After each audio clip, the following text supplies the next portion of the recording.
I know that I talk a lot about chasing your dreams bravely and fearlessly and courageously, and I truly believe that. Remember that I was 50 years old when I did this, so I spent an entire lifetime, building and saving to make this happen. Hey guys, it's Katie Kate on the Homestead. It is Sunday, April 28th, and today is my 2-year anniversary of moving from the city to the country. So I thought I'd shoot a little vlog while I do some work here in the greenhouse. It's pretty amazing that despite a house fire and more graves than I care to count already on this property, I honestly have never looked back or doubted my decision to come here. It's seriously been the best thing I've ever done for myself. So I'm doing some more gardening today. I've been trying to plant more seeds most days lately. You can see how many I have. Unfortunately, after I seeded the first batch, we had some very cold weather. I'm pretty sure that some of my seeds didn't make it, specifically the larger seeds, so my squash, my cucumber, my cantaloupe. So today I'm going to reseed some of those because it looks like our last frost is well behind us. But my garden, my seeds definitely took a hit. So this is a mistake that I typically make every year where I get too early of a start and then I get a little overexcited by warm weather. I have a tendency, a bad habit of putting things outside too soon, but I have the greenhouse and I took my chances. So the only unfortunate thing is I don't have any more squash seeds. So I'm either gonna have to try to trade some with a neighbor if he has any, or I'll have to pick some up next time I'm in town. So yeah, best thing I've ever done for myself, for sure. I love it here. I love this lifestyle and I find it really fulfilling. I know I talk a lot about chasing your dreams fearlessly and courageously, and I've even talked about what I consider my own recklessness in life and my ultimate lack of a pen to paper attitude when it comes to big decisions. But having said that, I realized that the demographic of my channel, you guys tend to be a little bit younger than me. And just remember that I was 50 years old when I did this. So I spent an entire lifetime, building and saving to make this happen. And this is not something I did overnight. I dreamed about it for years. I had other considerations, small children, an ex-husband who lived in the location I was. There were mitigating factors. And honestly, this happened 5 years before I thought it would. And I honestly thought that it was gonna take me until I was 55 to be able to make this happen. And my attitude was that my kids would probably be out of the house by then.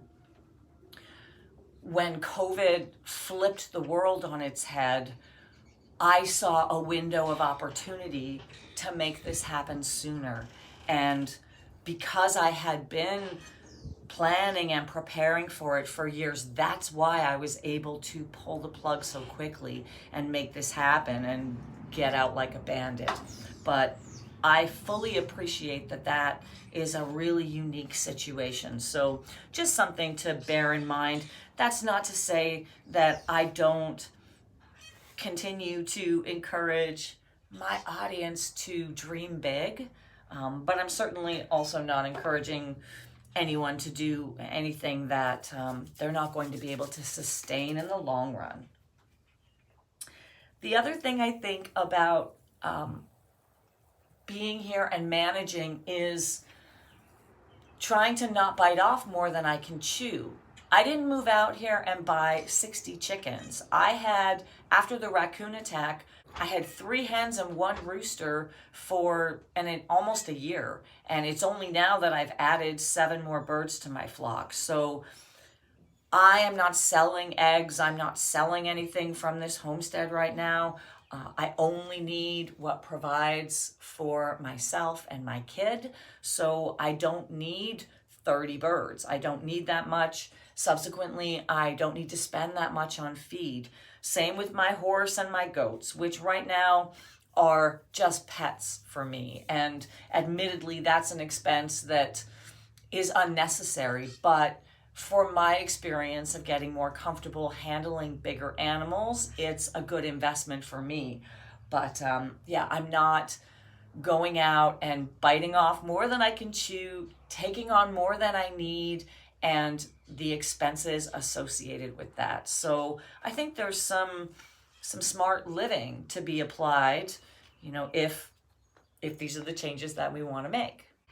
And the other thing that I was doing during all that time was gardening in the little suburban backyard that I had.